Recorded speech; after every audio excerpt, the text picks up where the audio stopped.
6-4. Screw you, the end of the day. To hell with stupid game, we're walking out the door. One game I do remember, the party was first level. The NPC who joined us had more hit dice than a double. Though we had a ranger, and though the land was flat, a pair of giants ambushed us, made our heads go splat. Then the NPC drew both his +5 swords of sharpness. He killed both the giants while we died upon the grass. He played with just himself. What a challenge rating. I guess that's why they call it Dungeon Master 2012 day. The end of the day. To hell with stupid game, we're walking out the door. Once I was a roguish bard, dark and suave and cool. The DM, he had other plans in this world of radiant fools. First I found a magic girdle, changed me to a girl. I thought, right, interesting, give the girl a whirl. Then a mage with polymorph, he cast a spell on me. Next I was a halfling chick standing 3'3". Then some undead found me and cursed me in the Shire. I became a Bardic blade, sex changed hobbit vampire. 2012. To hell with stupid game, we're walking out the door. So screw you DM, to hell with stupid game. Your plots are weak, your pacing sucks, each session is the same. You take away our magic, you take away our gold. Screw you DM, your campaign is getting old. Why don't you roll a saving throw DC 19? See if it will save you from us kicking in your spleen. It doesn't really matter, the odds are all the same. There's 5 of us and 1 of you, we're ending your campaign. 2012 frame 6-4. Screw you the end today. To hell with stupid game, we're walking out the door. Screw you the end today. To hell with stupid game, we're walking out the door.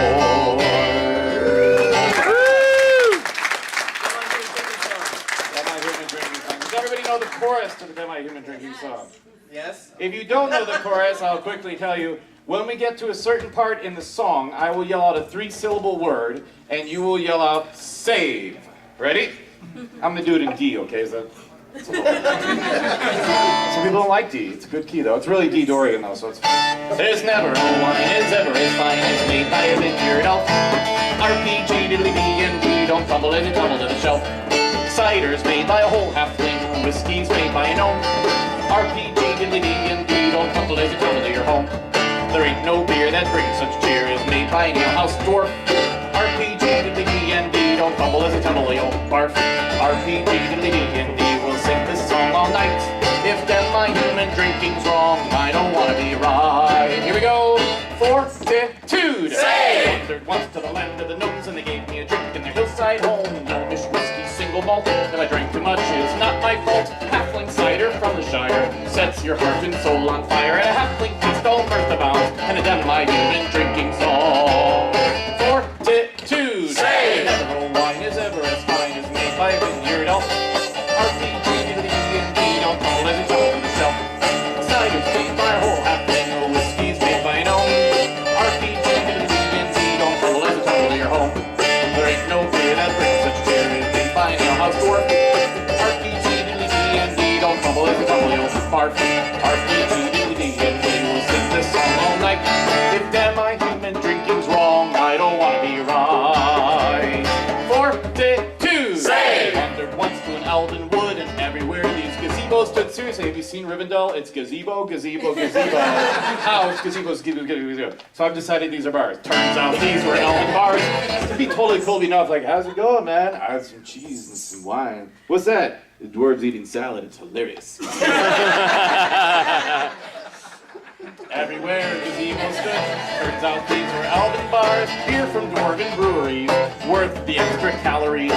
Now you know why dwarves are robbed from the Semi-Human Drinking Song. Fortitude! Say! Never a wine is ever as fine as made by a vineyard elf. RPG diddly dee and D, don't fumble as you tumble to the shelf. Cider's made by a whole halfling, whiskey's made by a gnome. RPG diddly dee and D, don't fumble as you tumble to your home. There ain't no beer that brings such cheer as made by an alehouse dwarf. RPG diddly dee and D, don't fumble as you tumble to your barf. RPG diddly dee and D, we'll sing this song all night. If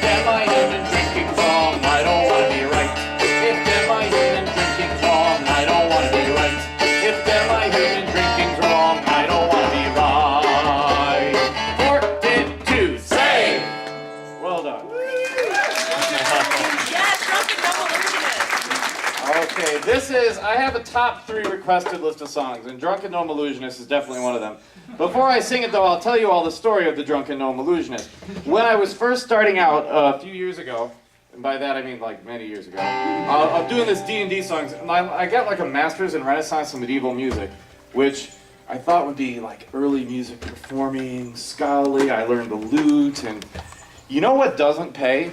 Early Renaissance music performing. So I adjusted, I became Celtic, I became Irish, I did this, that, and the other, and it wasn't until the year that I said, what if I made D&D songs? And I didn't know where to perform them, so I made a CD for my friends. I made one for each of the core classes. They're like, this is really funny, but at the time, I was the music director of the Renaissance Fair, and even as music director, we were strict that year. And then one year, they said, we're starting a new guild called RenQuest. It's LARPing. It's awesome. And what happens is you can now sing your D&D songs in this one area. And then these guys found me like, oh, this is awesome. You should write more.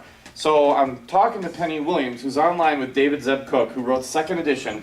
And they're chatting, and I said, I'm starting this new idea of writing D&D songs. What's your favorite character? And he said, oh, I had this drunken gnome illusionist who was awesome. And his wife is like, do not write a song. That was an awful character. So this is where that came from.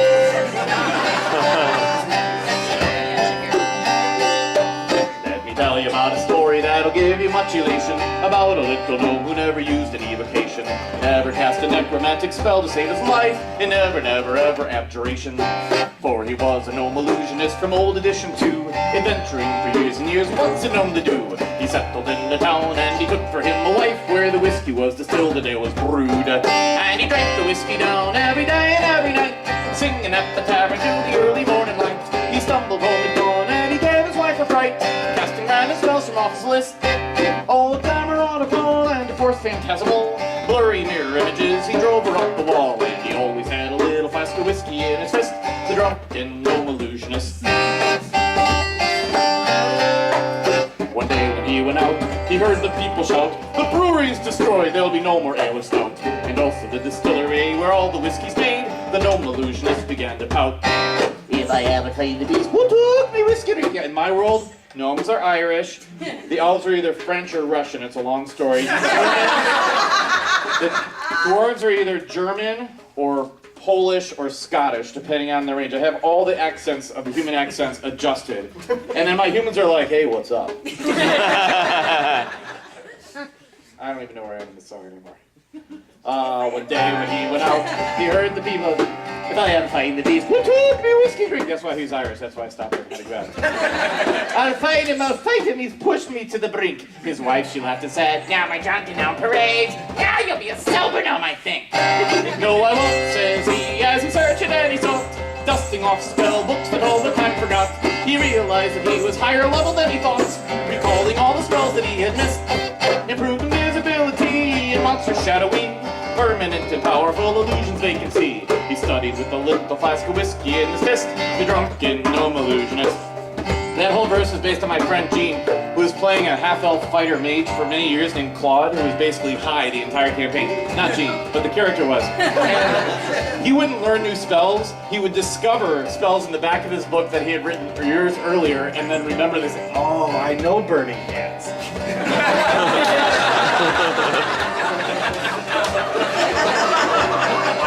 Dude, I've got this. Why did I write it in the back? Wow.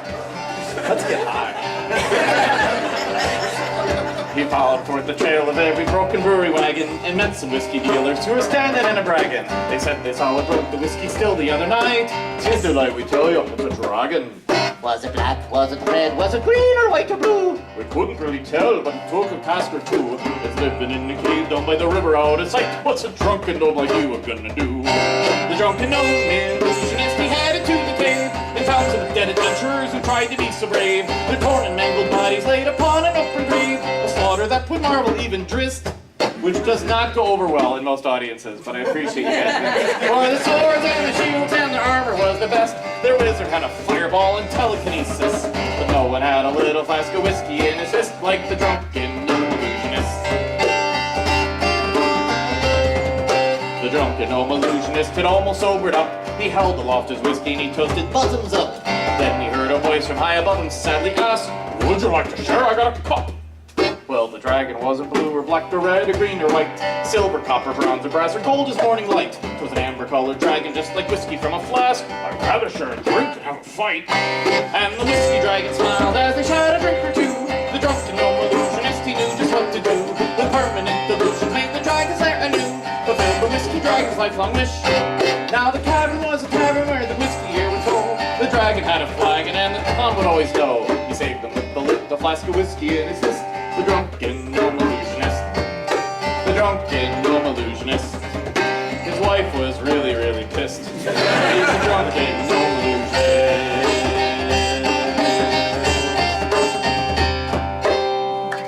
Yeah.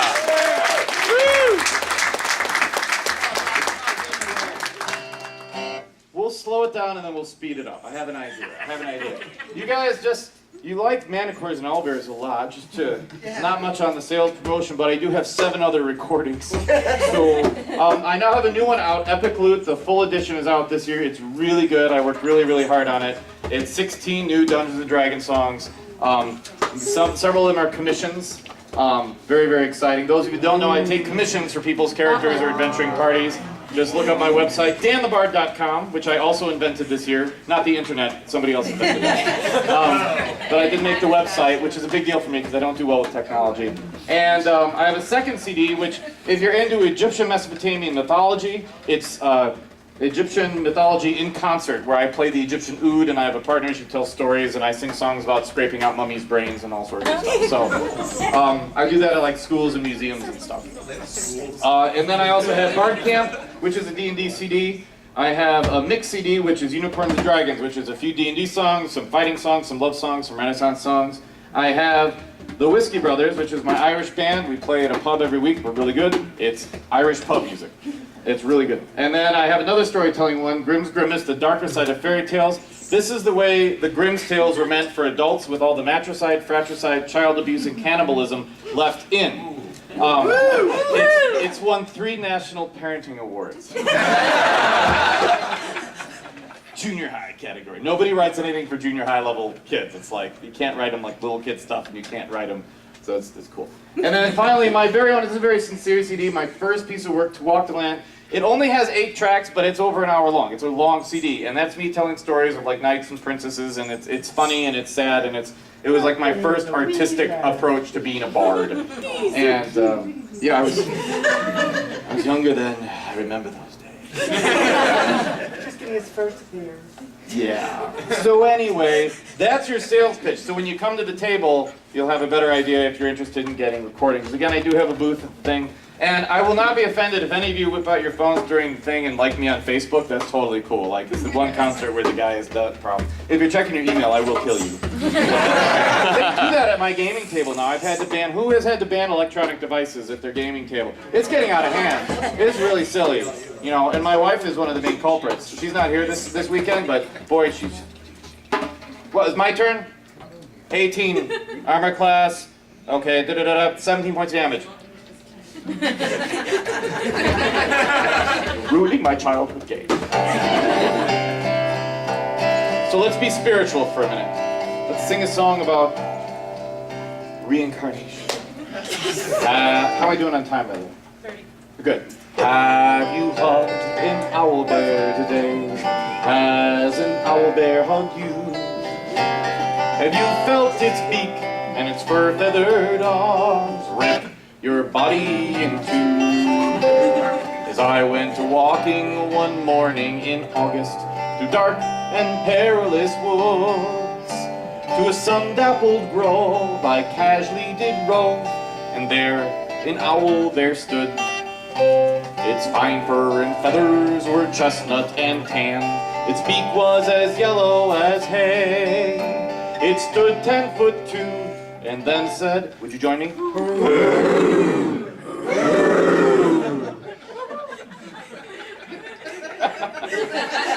Because that's all that owl bears say.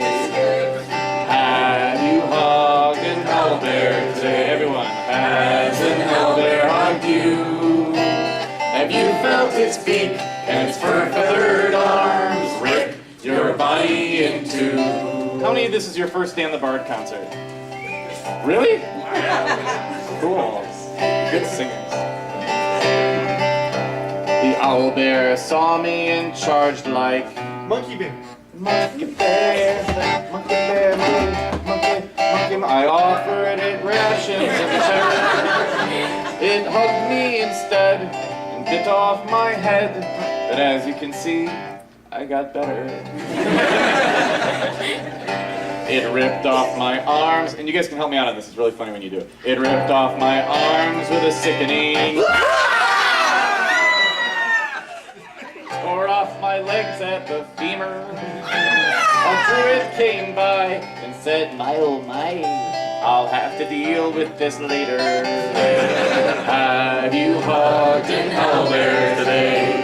Has an owlbear hugged you? Have you felt its beak and its fur-feathered arms rip your body in two? But this is not a song about owlbears, my friends. This is a song about reincarnation. Specifically, first edition random tables. Great stuff. When I awoke, the druid said, son, the owlbear gave ye a killing. But here's the ting, now you're a halfling. We'll try again in the morning. And the owlbear gave me a hug every day. And reincarnated was I. But recycling your soul can soon take its toll. My mind sometimes wanders.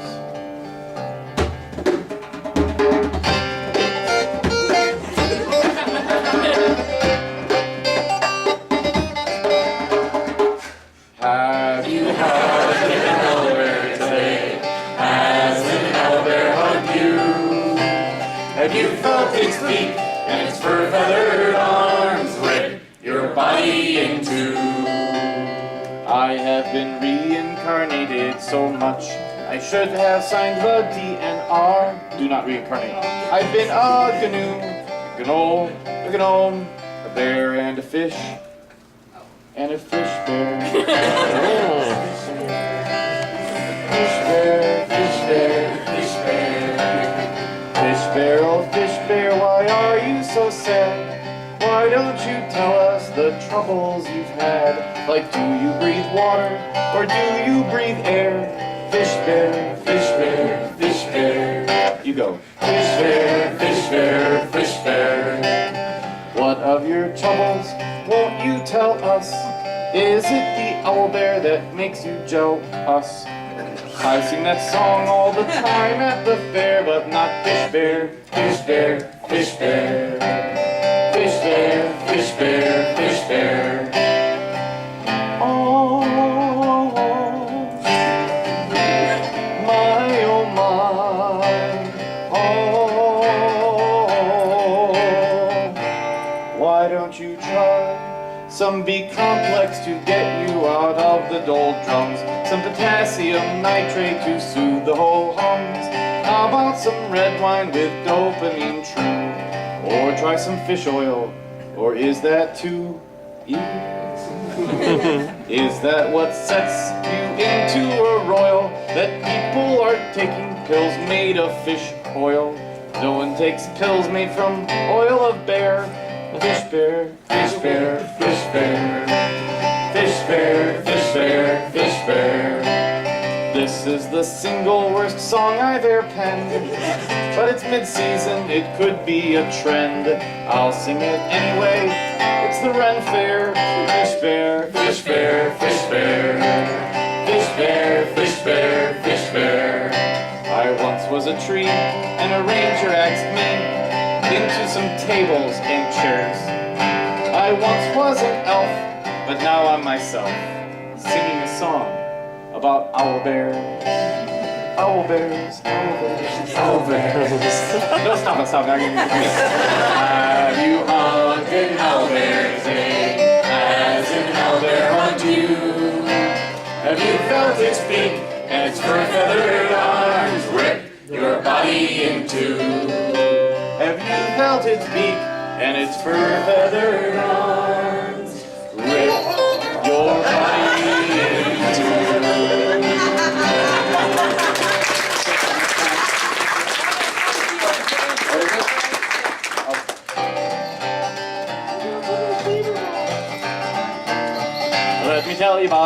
she's the love of my life. On the day that I met her, said I'd make her my wife. At first she put up with my D&D game. I think she didn't tell me that she thought it was lame. And when we tied the knot, she said, you know, it'd be nice if you finally put away the old gaming dice. You know, that didn't happen, and one day I was blue. She said, hey baby, I know what we should do. She said, no, not that.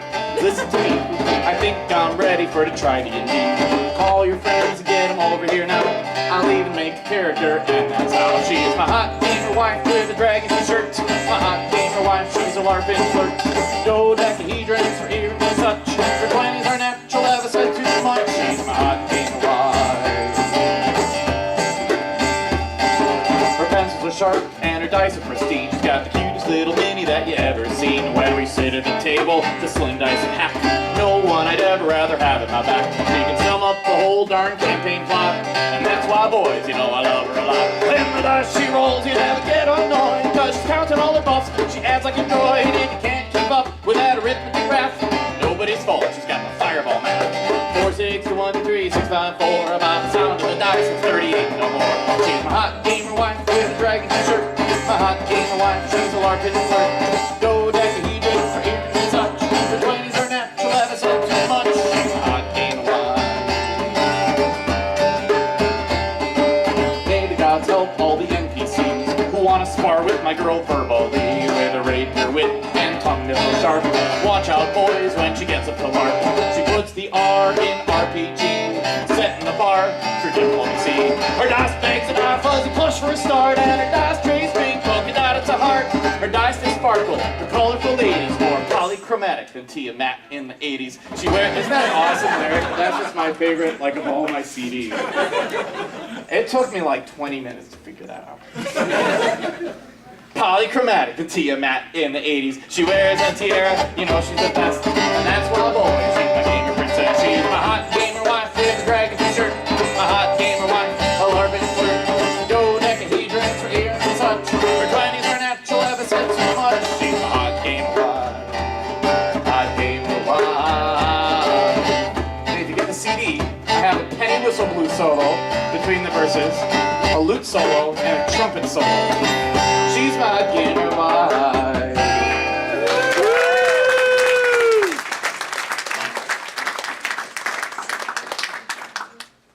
No. All right, so we have a special song. I was asked before the concert, I thought you guys would approve. I think there's a little bit of gamer love in the air. And this is an important situation because I would like to sing a love song for somebody today. Right? Yes. Your brown eyes, babe, it's all the sense. You want me to fall the sweet and perfect.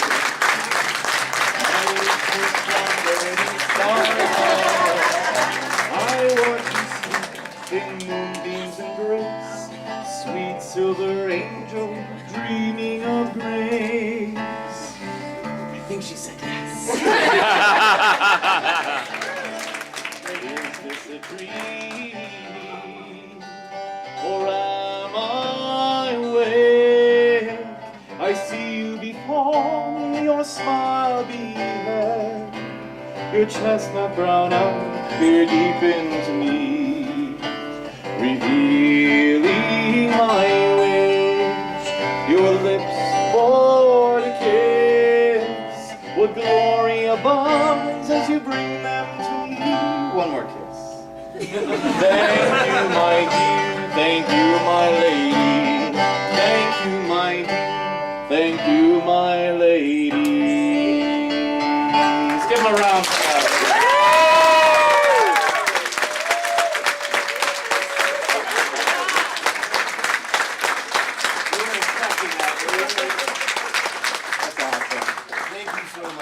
Thank you guys. I'm really happy that I can contribute. I got time maybe for one more short one. Mark Gunn is coming in right after, and I want to give time for people to come up and talk to me, so I'm going to do one more short song, and we'll pretty much call it a day. Not screaming in food. Because that's what they got to look No, for. I don't want to ruin the whole day with that. You guys have another request? Do you have another favorite? Phil the Phoenix? Sure. That's very short. For those of you that don't know, Phil is a phoenix who wants to read books, and he goes to the library, but he forgets that he blows up into a ball of fire every day, and it does not go well.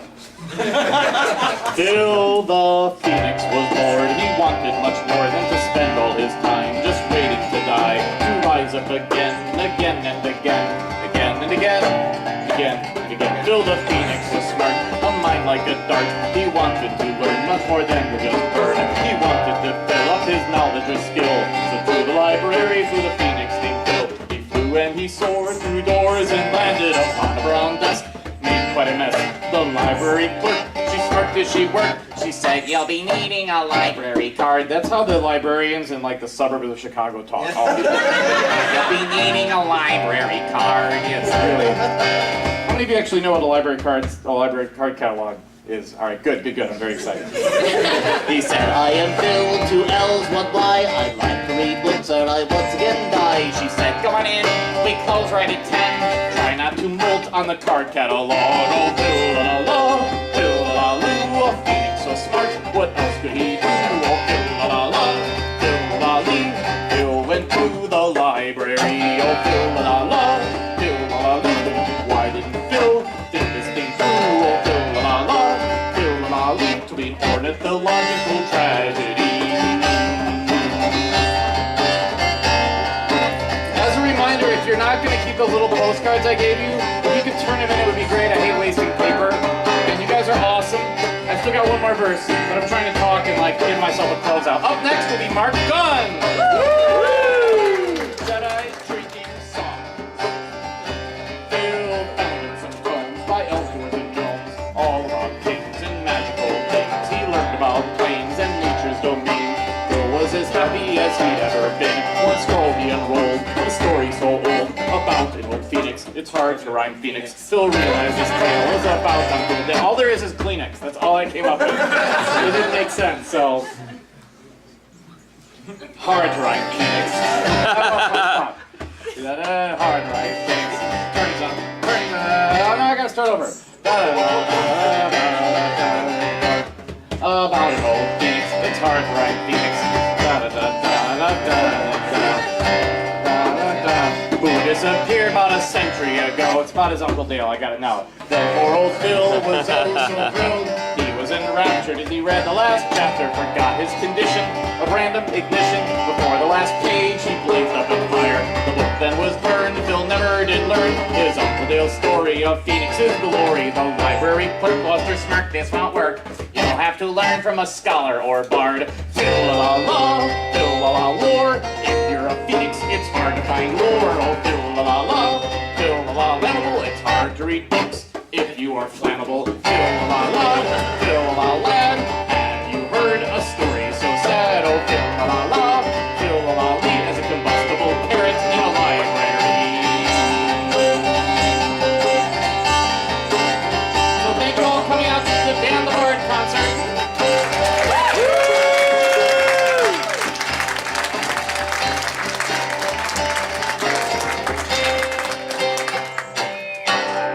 Thank you. Special thanks to Pamela and Winnie and Granger and Sue and Bill. Yay. Anyone else would like to? Yay. If you send me